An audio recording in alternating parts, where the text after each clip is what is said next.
مینوالو زه عمران دیوانه رقیم بی سره یو ځل بیا ستاسو په خدمت کې وړاندې یم. مونږ چې وړاندې کومې مطلب ویډیوګانې کړې وې شاعري حوالې سره یا نور څه حوالې سره تقریبا مکمل د حالاتو په حوالې سره دي او نالج وغیره چې کوم هغه دي حالات دیو په متعلق باندې یا راتلونکي مستقبل دپاره چې کوم حالات دي مطلب هغو دپاره کوم کارکردګي ده نو هغې مونږ بیانوو شعر حوالې د هغه وله یو په هغه کې کوو ته ډلې کې که نه سمه پاڼه د ګلابې د پوکي سره رپېږې او که دا ډلې کې ورته مینه ولري یا الله مولا سب انصافه بچه خدای دی وای ما داسې پرېږدي د هغې سینې لذینه یا الله مولا سسپر سټلی بخت زما و نه د جانان نه د جهان رسېدمه یا الله مولا ستیره والا زمانه ده څه په تیارو تیارو کې عمر تېرومه چې ډیوه ډیوه مې مخ مخ ته بلېږي ته به کله زما کېږي وای سمه پاڼه د ګلابي د پوکي سره راپېږي ته به کله زما کېږي ته به کله زما کېږي وای تھینکس یہ دوا شعرونه دي مینه والا دپاره قربان جی و یا مو په جون سره لیدلی نه وی یا د یو بل نه شو کېدلی نه وی څوک چې راوګوري نو بد پرې لږ و داسې بې ځایه ټوکېدلی نه وی دیوانه هسې یو ارمان را درومي و میندې وی خو چې رټلې نه وی یو بل شعر دی وی و آکاش بیل لکه د ونې د هډوکو غوړاک اخلي دغه شانتي محبت هم د زړه زور ته نه پرېږدي سړی دا د عمران دیوانه دی تاسو څه پر زور فرمایش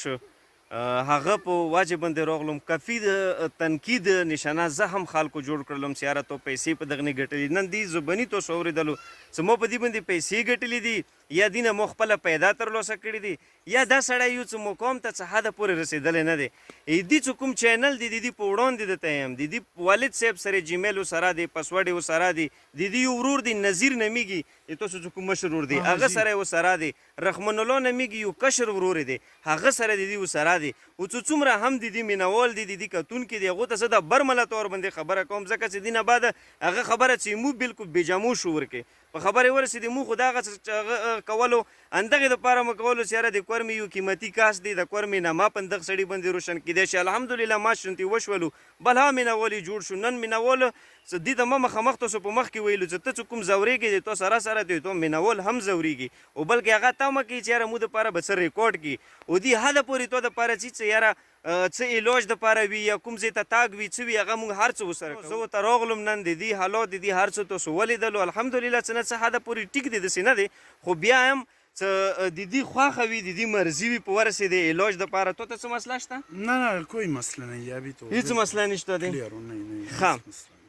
ها عزتمنو لوکیشن دی مخکې به مو ته پاته لګېده چې دا به ډوګر په سیمې کې موجود و بور ملي کې اوس د دې لوکیشن پاته لګېږي نه چې کله کوم ځای کې کله کوم ځای کې زه چې اوس کوم ځای ته ورپسې راغلی یم دا یو پټي دی د سویرانو غونته ځای دی دغه ځای کې اکثر دی دلته کې ناست وي نو ما ته اوس وړو وړکو د کلي وله وښیلو چې یاره دلته کې دی نو زه بیا ورته راغلم سلام کلام مو سره وکړلو او نور عمران ایمانه د څه ګیله شته نشته کل کې خبره وکړه نہیں آپ کو جو ہے نا دل سے وہی دوستی ہے اور ابھی تک میں کر رہا ہوں اور دل سے محبت کر رہا ہوں مو تو سره چې د زندگی کې بد کړي دي اصل حقیقت خبره مطلب موویز آئے یا ویسے ملے تو میں خوش رخصت ہوں آپ سے ابھی تک کوئی خبره مو اوسه پورې تو سره چې ظلم څه زیاتی څه څو شی مو کړی وای غوړه د قیامت پورې زی باندې باندې ټول د ووري یہ تو دل سے بات ہے ویسے بھی کوئی سوچتا نہیں ہے کوئی مطلب ذرا سا بھی اگر منہ سے نکال دے کہ یار اور آج کل تو ویسے بھی یہی ہے کہ دو بندے اگر ایک ساتھ مل جائے نا تو وہ दूसरे बोलते हैं कि ये किस तरीके से भी ये एक दूसरे से खिलाफ कर दे, तो यही कोशिश होते हैं ना। مونه خو ګیلمان सबकी। نه नहीं मैंने कोई गिला शिकवा नहीं किया अभी तक। ویډیوګانو د پاره مینولو ته تر څومره چې کله کله برابر وي طبیعت کې ریکارډ کوي ان وته شاء الله چې زه به نورم ریکارډ کوم، او بلکې شاعرینه لکه هغه څه زده کېږي دا د پروردګار یو تحفه دی کنه، مطلب بېشکه، God څه gift. طریقې سره لکه ګیلا خو مو د نشته عمران جی زه به تحقیقات کوم جی جی مینولو هم دا ګیلا دي نه اه، هغه ته ډیره زیاته مینه ډیر کړې عمران ته څومره هم مینول دي بالکل خو مینول دا ګیلا کې سره عمران ویلې د سي هاي نشه کوي ویلې کې د سي څه چل دی دا ته ټوله مکمل زندگی مستقبل ولا ګډوډي داسې نور څه نشته دي، خو لیکن یوه خبره شته دی چې یو کس نه دې په باره کې زه تاسو نشم ویلی.